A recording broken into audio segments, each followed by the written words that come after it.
Hi, I'm Jade Simmons, and we're back with a very special edition of Emerge Already. This week, I'm interviewing David Westy, the founder of Rosebrook Classical, which is an amazing company that offers social media services for the classical music industry. Very soon, their services are going to be available to individual artists like yourself. So I thought you'd want to get a peek at how David does business and how he recommends we make the most effective use possible of social media. Let's check it out. So tell us what you think the top three sites are for anyone interested in jumping in right away with social media. Where do we have to be? Well, the key to it is being where your audience is. And these days, it's Facebook, YouTube, and Twitter. That's the most popular three sites. And so if you're not there, you're missing your audience. Wait a minute. You left off poor old MySpace. Are you saying that MySpace is out of date now? MySpace is definitely on the down. But if you're already there, there's no reason to stop being there. But it's not something that you have to put your major focus on. So if you're already there, then you might as well keep it, especially if you have a young demographic, because those guys are still there. But if you're just jumping in, you don't have to start up a MySpace page. Is that what I'm hearing? Yeah, definitely. Okay, well, tell us. I know that we can't just be on these sites. We have to make sure we're using them effectively. So starting with those three sites you mentioned, what's the best way to use those sites? Well, let's start with Facebook. And I think the biggest key is to make goals. You have to figure out what it is you want to get out of these. So if you're an artist and you are just starting, then you want to be kind of aggressive. So that's going to be different than if you're an established artist and you want to have your Facebook page be someplace that you advertise where you're playing. So once you make that goal, you want to make a plan. How often do you want to be on these sites? How much are you willing to spend to make it worth your time? You could spend 24 hours a day promoting yourself, and you show up to a jam-packed hall, but you sound not so hot. So the key is balance, right? Exactly. So once you've figured out how often, it's important to decide how open you want to be on your page. The point is, connecting with fans, but it's not necessarily your friends that you share your baby pictures with. Wait a minute. So are you saying there's such thing as TMI when it comes to social media? Can we be putting out too much info? I think that there can be, but that's up to the individual person. So that's Facebook, but what about YouTube? How should we be using YouTube? Well, I think that the key with YouTube is that you want to go with quality. Even if you were a master at social bookmarking and how to spam everybody, but when they get there, it's junk, they're not going to come back again. So the key is always, if you're going to put up a video, you put up a quality video so that the next time, maybe you don't have to work as hard at getting people to come see the video. I'm curious now about Twitter, because I think there's definitely an art form to using Twitter. We share a pet peeve with one of the ways that people use Twitter. You tell the viewing audience what that pet peeve is. Right, automated messages. Oh, if I follow a person and they send me an automated message that just says, "Hey, thanks for following me. I use Twitter for whatever or whatever." At that point, I know that this person isn't going to be very engaging. And so usually I'll unfollow them right after I get that message. Really? Yeah, that's oh, wow. So what should we be sending? What should we be sending on Twitter? For me and the accounts that we work with, what we stress is really working to engage people. Make sure that they are doing more than the press releases and that they're sending out conversation starters. And that when people reply, that they, acknowledge that not simply with a thanks, but by, replying to their statement in a conversational way.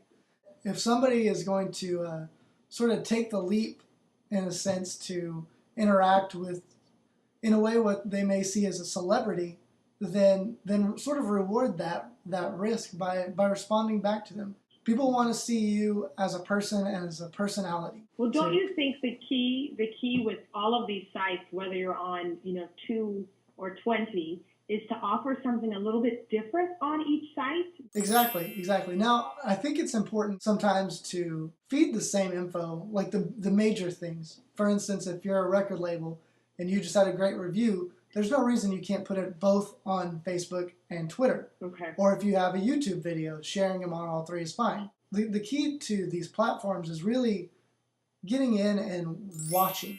Log in and look at what other people are doing. And then figure out the sort of quirks of that platform and then cater to that. It seems like you think it's really important for the artist not to just be using these mediums mindlessly, but to do the research. I know some of these sites offer tools that tell you how your fans, your followers are interacting with you. Exactly, exactly. For instance, your Facebook page. If you're the administrator of your Facebook page, you can look on the side and it'll have insight. And it'll show you whether or not people are reacting to your posts, how good the interaction really is, what age of your audience is the most likely to interact. All that information is right there. And I think it's really important to look at that and sort of ask why on all of them. Why do you think not a ton of classical artists are using social media? Well, I think a lot of them don't see the benefit, and so they don't explore it. Another reason that artists aren't on there, especially the older concert artists, is they don't have the know-how. Or when they do have the know-how and they do know the importance, they don't think they have the time. But I do understand the time concern. I mean, before I met you and Rosebrook Classical, I was right at the point where, though I was seeing tons of great benefits, I was just starting to sink in the quagmire of social media. So tell us more about your company and what it is that you do for artists through social media.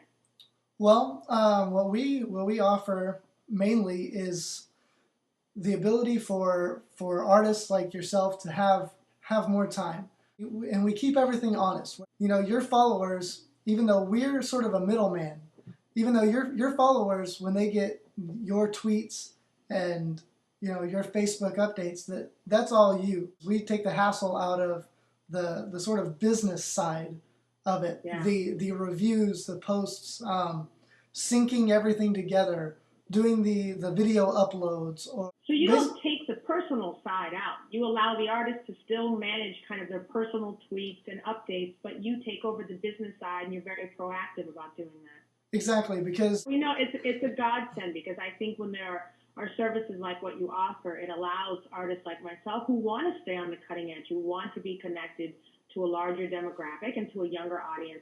But it also lets me know that I'll still have time to practice at the end of the day, which is always a good thing. Exactly. Rosebrook Classical's biggest service to our clients is relieving the headache of social media. But another one of our services, especially for those artists or companies that don't have the know-how or aren't ready to jump in, we take the big legwork out, and that's actually building the sites. For instance, we represent a lot of classical record labels. And so when we start those labels, we actually have to do all of the original site build. Now, at the beginning of the interview, I asked you right away what you thought the top 3 sites were, and you told me Facebook, YouTube, and Twitter. But one of the reasons that I'm so pleased with the service I've been getting from Rosebrook Classical is because you're now putting artists everywhere. I mean, I'm in places that I would have never had the time to expand to on my own. So what are the other sites that you're most excited to be putting your artists? Well, for me, as far as other sites to get involved with, I think it's really important to have, especially for artists that maybe don't have very much online, if they don't have a lot of press out there, and that sort of create your own press, and that's the world of blogging. But it's so time consuming. It is, but if you're blogging, especially if you use a service like Blogspot, you should use Blogspot if you're going to blog, because Blogspot is owned by Google. So if you want to get into Google with your searches easier, use Google. And that's what Blogspot is. Wow. Well, thank you so much, David Westy of Rosebrook Classical. See, I told you guys that I was going to be bringing you all the best info available right here on Emerge Already. And I know you're not going to want to miss us next week when you come back for another edition next Thursday. See you next week.